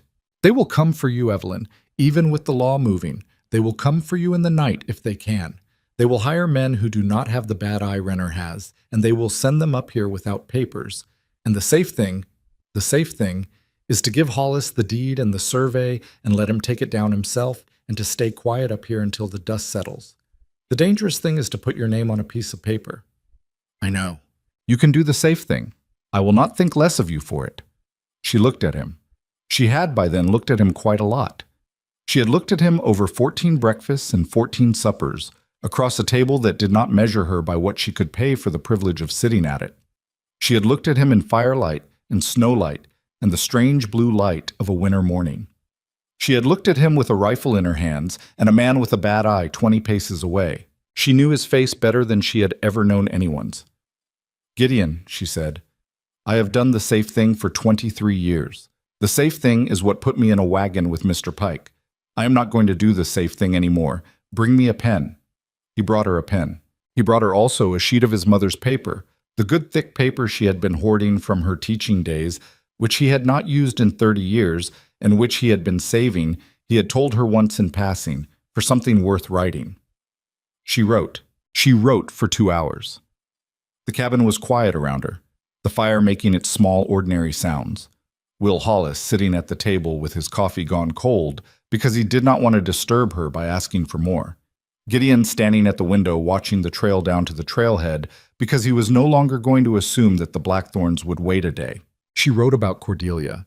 She wrote about Silas. She wrote about Halloran the lawyer and the names of the cousins through whom the deeds had been spread, and the conversation she had once overheard from the linen closet on the second-floor landing in the spring of last year, when Silas had said to his wife, "If Mercer dies without an heir, the land falls to the county, and the county will sell it for what's owed in tax, and we are the only ones who'll know what it is worth." She wrote that down. She had not known at the time what they were talking about. She had written it in her head anyway, because she had been taught very young to file things she did not understand. When she had finished, she read it through. She signed her name at the bottom. She had not written her name in 20 months. Cordelia had stopped letting her sign for things in the spring, when she'd caught her signing for a delivery at the back door and decided that signatures were not for orphans. The letters came out a little uncertain, but they were hers. Evelyn Margaret Hart, in the round even hand her mother had taught her before her mother had been put in the ground. She slid the paper across to Will Hollis. "Take it," she said. "Take it now. Don't sleep at the boarding house tonight. Ride straight to the county seat and sleep in front of Judge Falk's door if you have to. He gets there at 7. My uncle once said so. Be there at 6. The deputy nodded. He folded the paper. He folded it again. He put it inside his coat, against his ribs, and he buttoned the coat. "Evelyn," he said. "Yes. You ever think about what would have happened if Joe Brenner had been a different kind of man this morning? Once or twice in the last 3 hours. It would have gone bad." "I know. You stood on that porch anyway." She did not answer. He looked at Gideon. "Mercer," he said. "Will, if anything happens to either of you between now and Friday morning, I want you to know. I will tell what I know. I will tell it if they take the house. I will tell it if they take the job. I'm tired of being afraid of these people." "That is good to hear, Will." "All right." He stood up.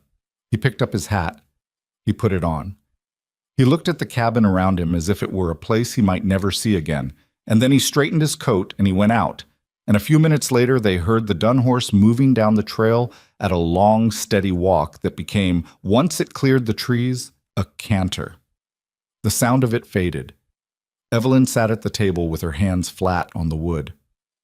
"Gideon," she said. "They are not going to wait until tomorrow morning." "No," he said. "They are not." Cordelia Blackthorn did not wait. She did not even wait for full dark. By 4 o'clock that afternoon, she had a second set of men in her back parlor, and these were not Joe Brenner's kind. Brenner was a brawler, a man who fought because he liked fighting, and brawlers were of no use to her now. What she needed were men who would do a thing in the night without a story and without a souvenir. And there were 2 such men in the county whose names Halloran knew, because Halloran had once represented the older of them in a matter that had ended with a death that everyone had agreed was a fall from a barn loft. Their names were Sumner and Pell. They came in the back door of the Blackthorn house at 4:30, and they ate Cordelia's bread at her kitchen table, and they listened to her without interrupting, and when she finished they did not ask questions, and they did not bargain. Sumner, the older, with the gray at his temples and the deep small lines around his mouth, simply said, "How much?" "300 for each of them," Cordelia said. "6 total, half tonight, half when it's done." "In what fashion?" "A fire," she said. "The cabin burns, the 2 of them are in it. There has been talk in the valley that he is unstable. that he has been keeping her against her will. A fire is consistent with that. A man like that does not wish to be taken alive. A fire is consistent with a great many things, ma'am. It is also consistent with us, you understand? I understand. 300 apiece is light for two. 350. 4. She looked at him for a long moment. 400 apiece, she said. 2 tonight. 2 when the smoke is seen from the valley road in the morning. Sumner nodded once. He did not shake her hand. They did not shake hands on this kind of thing. He took the small, heavy purse she slid across the table, and he put it inside his coat, and he and Pell stood up from the table and went out the way they had come in, and Cordelia sat alone in her kitchen for a long while afterward, listening to the kettle on the stove. She had thought, when she had begun this, that she would feel something more. She felt, in fact, only tired. It was a clean tired, the tired of a woman who had attended to a long and difficult chore and was at last sitting down. She had spent 11 years tolerating that girl in her house. She had spent 6 years building the careful net of deeds and cousins and quiet purchases by which the lower watershed would, in time, be hers. She had spent the last 2 weeks watching everything she had built come close to ruin because a mountain man with a scar on his face had refused, on a porch, to do the small, predictable, cruel thing she had paid to have done. And now, by this time tomorrow, the matter would be closed. She rose. She poured the kettle off the heat. She climbed the back stairs to her bedroom, and she lay down on the coverlet without undressing, and she closed her eyes, and after a while she slept. She did not dream. Up on the mountain, Gideon Mercer was tying a piece of black cloth around the muzzle of his rifle so it would not glint. He had moved fast once Hollis had ridden out. He had not panicked. Evelyn had not yet seen him panic, and she suspected she never would.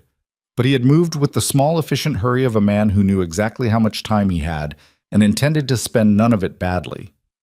He had unloaded the woodpile in the front and replaced the front 2 ranks of split logs with rounds of green wood that would smolder but not burn. He had soaked the bedding in the cabin with water and laid it folded under the windows. He had taken every paper out of the tin box and wrapped them in oiled leather.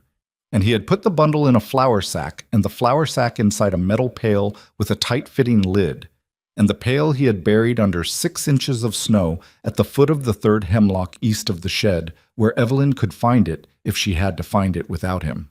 He had told her when he buried it to remember the tree. 3rd hemlock east of the shed, she had said. 3rd hemlock east of the shed. Not the 2nd. The 2nd is a yellow birch. 3rd hemlock east of the shed. Good. And then he had brought her out behind the woodpile and made her crouch down beside him, and he had said, very low, "They will come tonight." How do you know? Because Cordelia Blackthorne has eaten her own pride by the bowlful for 3 days now, and a woman like that does not sit through a 4th night of it. And because Will Hollis is in the county seat in the morning, and they have to do it before he gets there, or they cannot do it at all. How many? 2, maybe 3, not more. She will have wanted people who do not speak afterward. Where will they come from? The east. The trail up from the timber camp. Not the trailhead. They will not use the trailhead because the trailhead is the obvious way and they know we will be watching it. Evelyn nodded. What do we do? We let them come up the east trail, Gideon said. We let them come up the east trail and into the clearing. I will be in the shed. You will be in the wood box behind the cabin. Yes, you can fit. I checked this morning. Take the smaller rifle and a wool blanket, and you do not come out until I say your name. Twice. Evelyn, Evelyn. Not just once. If you only hear once, that's not me. That is them trying to make you come out. Gideon, listen to me. There is a way out the back of the wood box if it goes wrong. You crawl through. You go straight down the slope behind the cabin. You do not stop. You do not come back. You go to the 3rd hemlock east of the shed. You take the pail, and you walk down the mountain to the deputy's house in town. His wife will take you in. Her name is Sarah. Tell her Will sent you. She will know what to do. Gideon. What? I am not running down the mountain without you. He looked at her in the failing light. The snow had taken on the blue color it took on in the last hour before dark, and the wind had dropped, and the cold had begun the deep settling cold that always came on clear nights in this country. Evelyn, he said, I am not running. This is not the porch this morning. This is not standing next to me in front of a man with a bad eye. This is, I know what this is. Then you will do as I will not. She said it quietly, but she said it the way she had said "I am angry" at his table a week ago, with the small, unshakable plainness she was discovering late in her life that she possessed. "I am not running. I will go in the wood box. I will be quiet. I will wait for you to say my name twice. But if you do not say it, if you say it once and stop, I am coming out of that box with the rifle, Gideon Mercer, and I am going to use it. Because I am not going to stand at the deputy's wife's kitchen table tomorrow morning and tell her that I left the only man who ever asked my name on a mountain by himself. Do you understand me?" He looked at her for a long time. "Yes," he said. Out loud, Gideon, the smallest pull at the corner of his mouth. "Yes," he said. "I understand." He took her hand.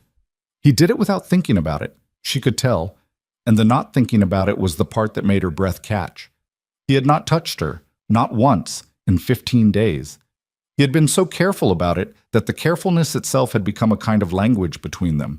And now, in the blue dusk behind the woodpile, with snow on his beard and his rifle wrapped in black cloth at his feet, he took her hand and held it, briefly, the way you hold something you are afraid of dropping.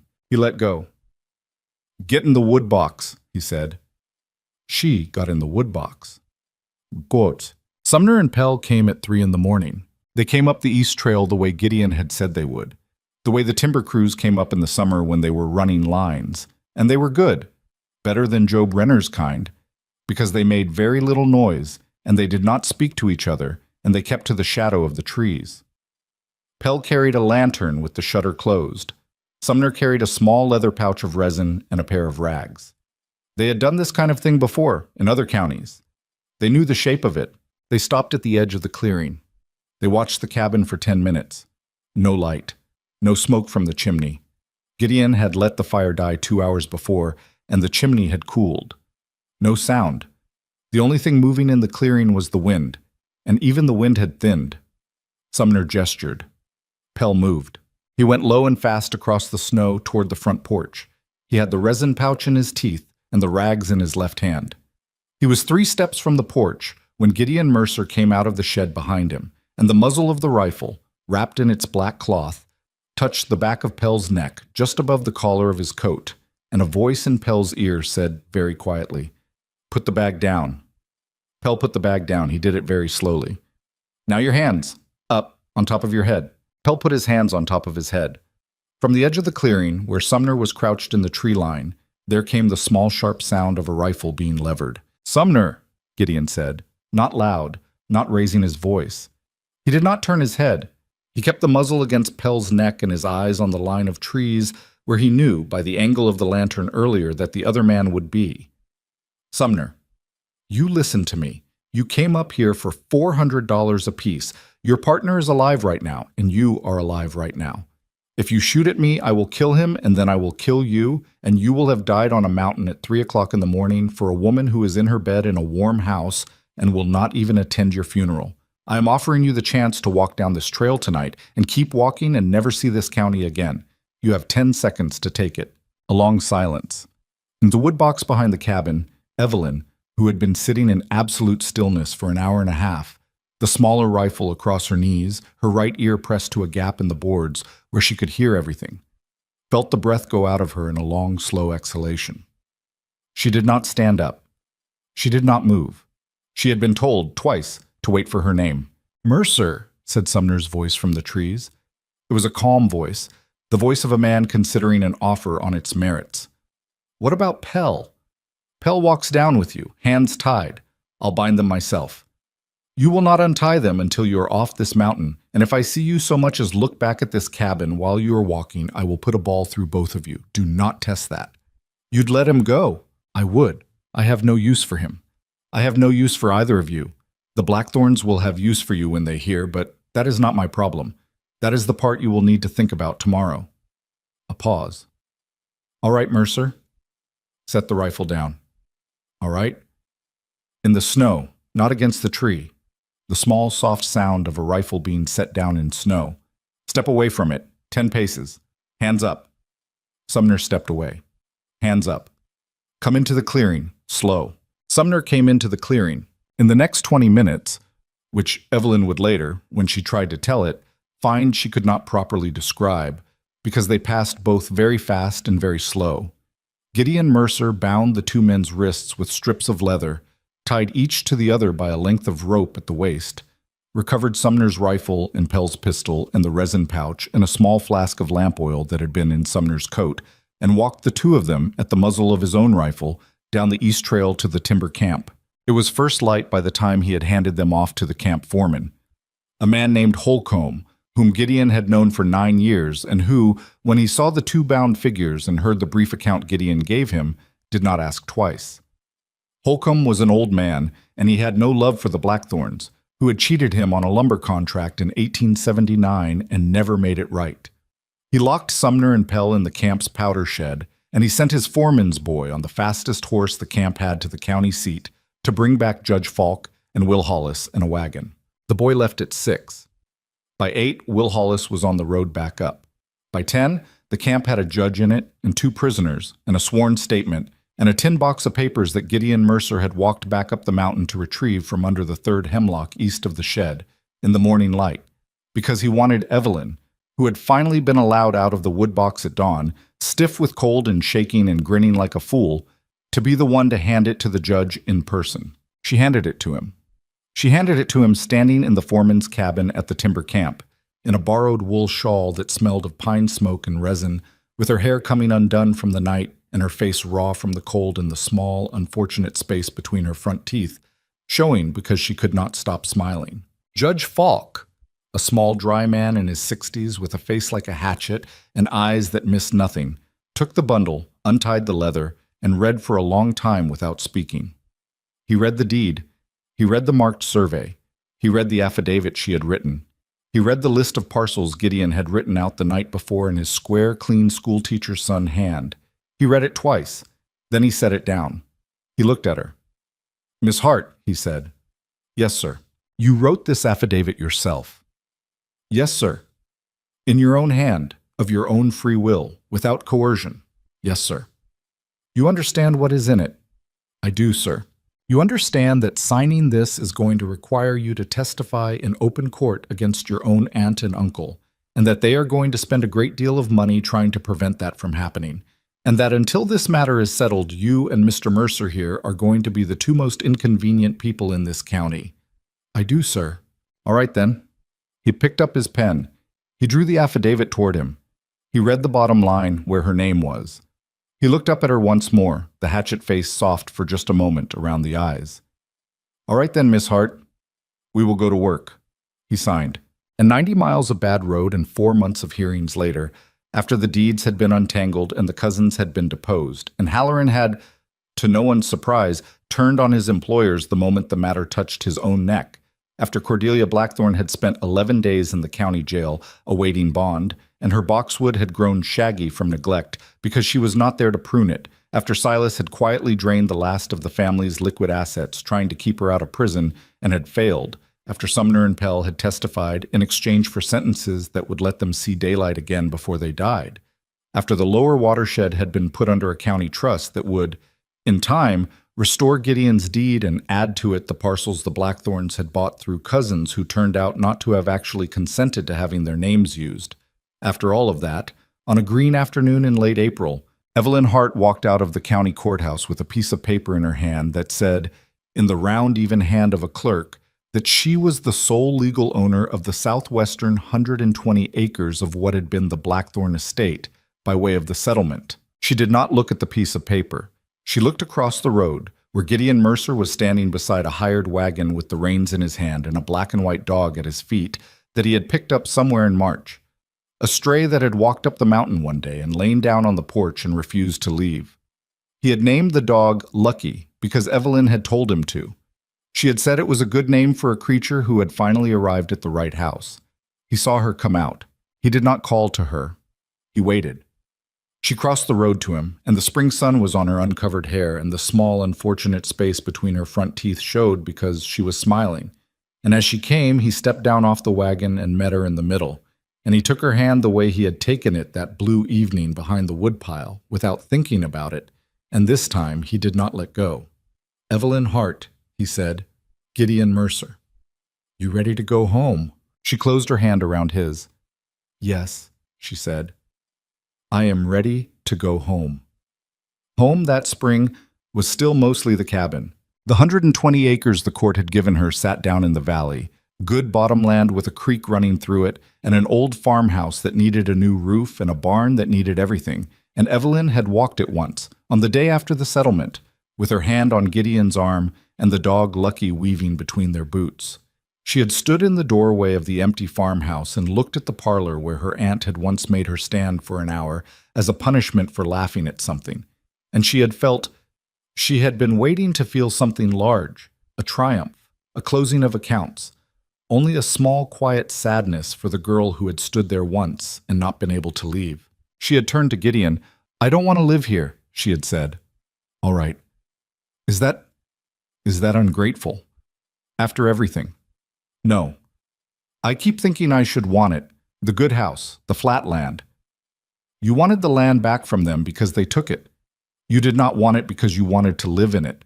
Those are two different things, Evelyn." She had nodded. She had.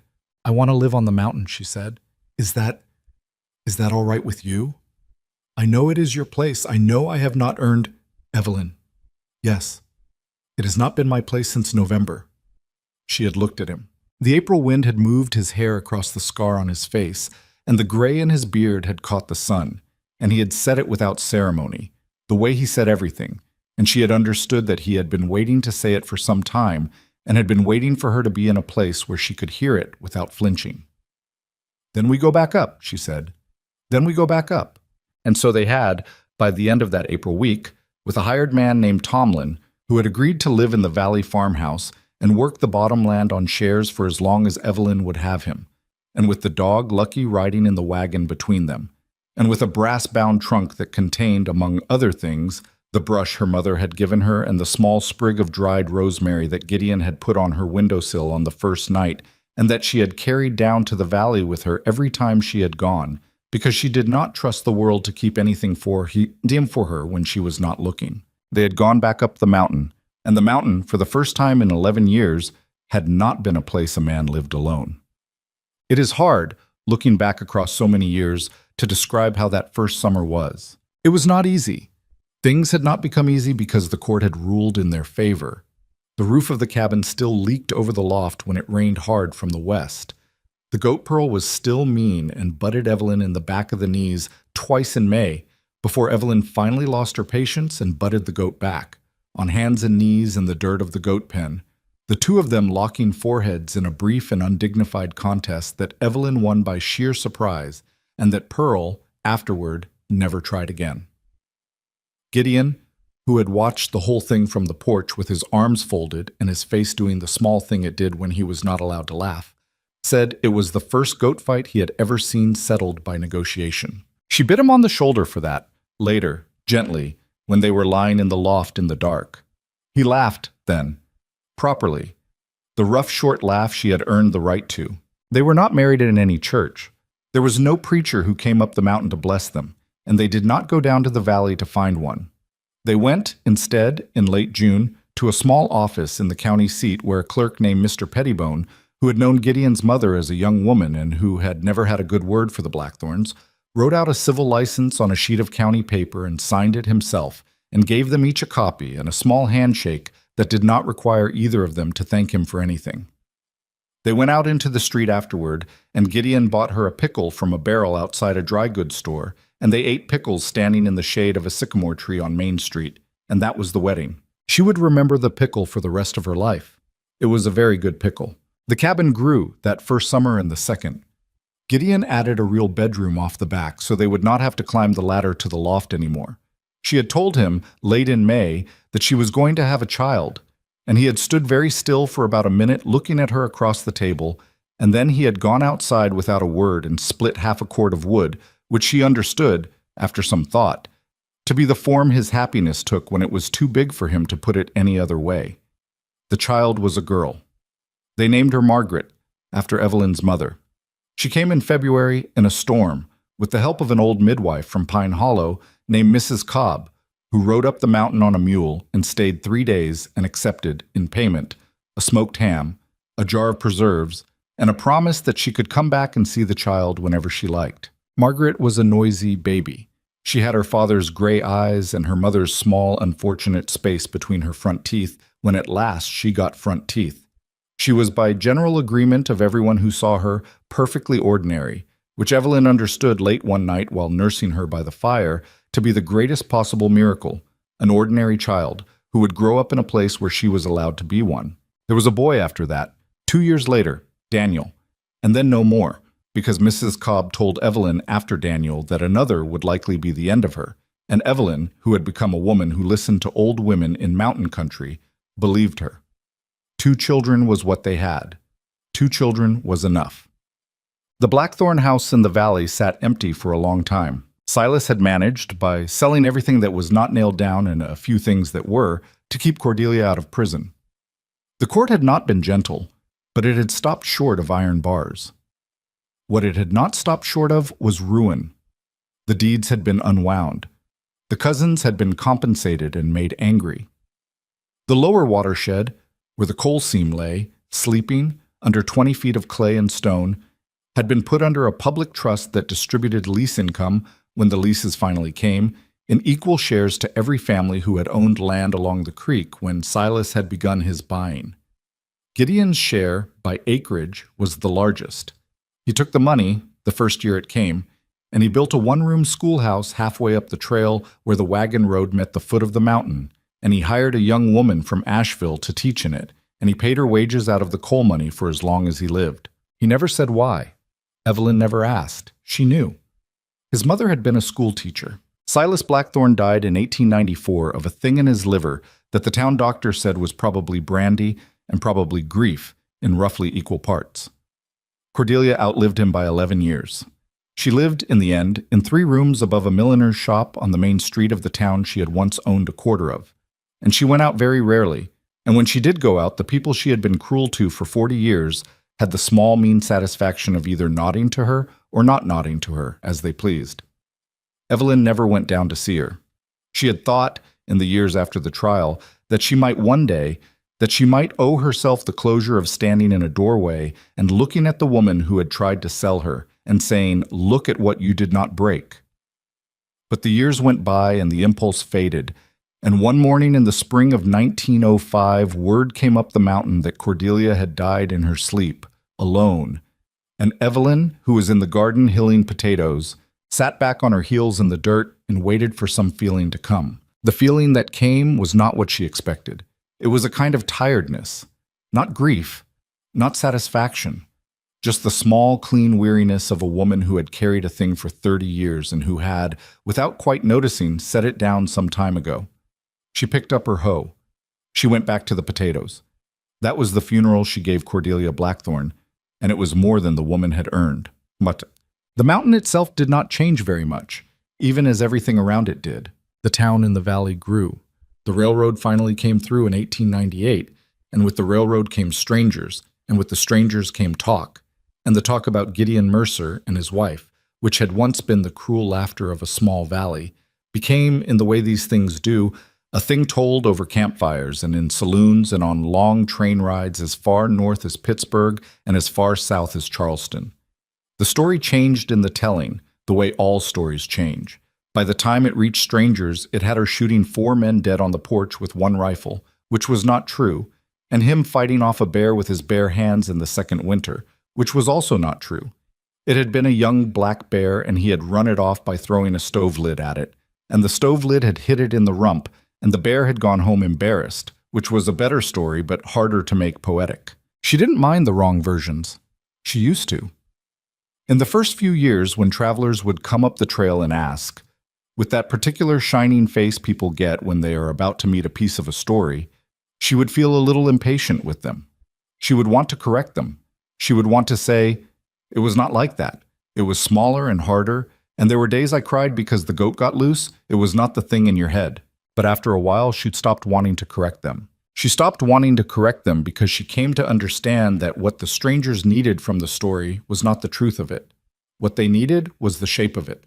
They needed to know that a girl could be sold, in essence, by people who were supposed to love her, and that the place she was sent to die could turn out to be the place she finally got to live. They needed to know that a man called a beast for 11 years could put a rifle down on a table and offer a stranger his second plate of stew. They needed to know that the safe thing and the right thing were not always the same thing, and that the right thing, when you finally found it, asked everything of you. That was the shape. They could fill it in with whatever number of bears they liked. If she had a quarrel with how the world tells stories like hers, it is only this. The world likes to say that she was saved, that a wild man on a mountain saved a broken girl. That is not what happened. Nobody saved her. Gideon Mercer did not save her. He opened a door, and he put a bowl of stew in front of her, and he refused, at every turn, to be the thing the world had told her he was. And the rest of it she did herself, slowly, over years, the way a person grows back the muscle of a limb that has been bound. She learned to shoot. She learned to chop. She learned to bury a tin box of papers at the foot of the third hemlock east of a shed. She learned to stand on a porch with her hands not shaking, and that was a thing she had done because of him, but not for him. She had done it for the girl in the attic who had not known she could.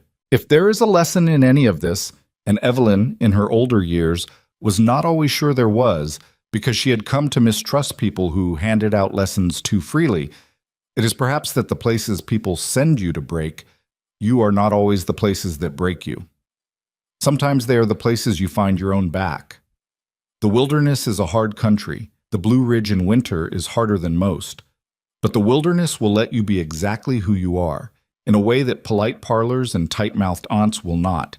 And sometimes that is the only soil a particular kind of person can grow in. She had been a particular kind of person. She had needed that soil. Gideon died in the autumn of 1916. He was a long time about it.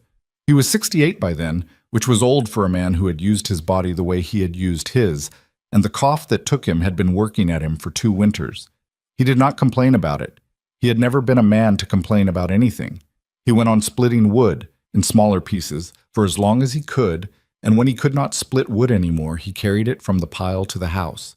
And when he could not carry it, he sat on the porch in a blanket and watched Daniel, 20 years old, taller than his father, gentler, do the splitting for him. He died in his own bed in the room he had built off the back of the cabin, on a clear October afternoon with the leaves turning on the slope below, and Evelyn was beside him. He said her name twice, Evelyn, Evelyn, the way he had told her to wait for, that night in the wood box, so many years ago. She came. He died with his hand in hers, and he did not say anything else, and he did not need to. She buried him on the high meadow where his mother had walked the summer before her wedding and seen what nobody else had bothered to look for. The grave was dug by Daniel and a young man from the schoolhouse named Pettibone, a grandson of the old clerk who had given them the pickle. And the stone, when it came, was a flat piece of mountain granite with his name and his dates in one line beneath, which Evelyn had chosen herself. He was a decent man, and he taught me the difference. She did not put kindness on the stone. He had told her once that kindness and decency were not the same, and she had lived inside that sentence for 37 years. And it was the truest thing she knew about him, and she wanted the stone to be true. She lived another 19 years on the mountain after he died. The cabin had grown into a long, low house by then, with a porch that ran the whole front, and a second porch that ran the whole back, and a kitchen with a real stove, and 3 bedrooms, and a parlor with a piano in it that Margaret had insisted on hauling up the mountain on a wagon when she was 18. Margaret married a man from Asheville and moved down into the valley and had 3 children of her own, and they came up in the summers, and the cabin was full of them, and the sound of the piano being played with more enthusiasm than skill, and Evelyn sat on the back porch in a rocking chair Gideon had built her in 1893 and listened to the children fight over who got to feed the descendants of Pearl and Nettie. And she was, in those years, simply happy. Not in a large way. In the small, ordinary way a person is happy when the work of a lifetime has been done and the result is sitting around your kitchen table eating biscuits. She died in 1935, in the autumn, like him. She was 79. She died sitting up in the rocking chair on the back porch with a quilt over her knees and a cup of cold coffee on the little table beside her, and the dog at her feet. Not Lucky, who had been dead for 30 years, but Lucky's great-granddaughter, a small black creature named Sally, was the one who knew first and would not leave her side until Daniel came up and gently picked the dog up and carried her inside. They buried her beside Gideon on the high meadow. The stone said Evelyn Margaret Mercer and her dates, and one line: she did not run. Bashab. The cabin is still there. A great-grandchild owns it now. A woman in her 60s who teaches school in the town in the valley and comes up on weekends in the summer. The roof has been replaced 4 times. The porch has been rebuilt twice. The bedroom Gideon built off the back is now a sunroom with windows on 3 sides, and the small partitioned room where Evelyn slept on her first night, the room with the heavy quilt and the sprig of dried rosemary, is now a pantry, and the sprig of rosemary, brown and brittle and almost weightless, still sits on the windowsill because nobody has had the heart to throw it out. The 3rd hemlock east of the shed is still standing. The schoolhouse Gideon built at the foot of the mountain is now a small museum. There is a display case in it with a tin can in it, the can dented with 4 bullet holes that the museum has labeled as being of unknown but local origin. The label is wrong. The great-granddaughter knows it is wrong. She has decided not to correct it because the label is part of the museum now, and the can is part of the story, and the story has, by this late date, earned the right to be a little bit larger than the truth. If you go up that trail today, in November, when the snow is just beginning and the wind is coming down out of the high pines with that particular emptiness it has up there, you can stand in the clearing where she once stood with a carpet bag in her hand and looked at a door she expected to be the door of a monster. You can put your hand on the rail of the porch where she stood beside a man with a scar on his face and a rifle held loose at his side, and you can listen. And after a long enough silence, long enough that you begin to hear your own pulse the way she heard hers, you will perhaps understand what it took her a winter to understand. That the harshest country in the world is sometimes the only country that will let you stand up. That the people who try to bury you do not always succeed. That a door, opened by a decent stranger on a snowing night, can be the first true door of a life. And that somewhere up in the high meadow, under 2 flat stones of mountain granite, lie a man who is called a beast, and a woman who is called worthless, who built between them a small, ordinary life out of patience and rifles and split wood and 1 good pickle eaten in the shade of a sycamore tree, and who proved, between them, without speeches, without promises, without anything more dramatic than a quiet refusal to be what other people said they were, that the world is not always right about who deserves to be loved, and who deserves a home, and who deserves, in the end, to be remembered. It was not right about them. It was not right about them at all.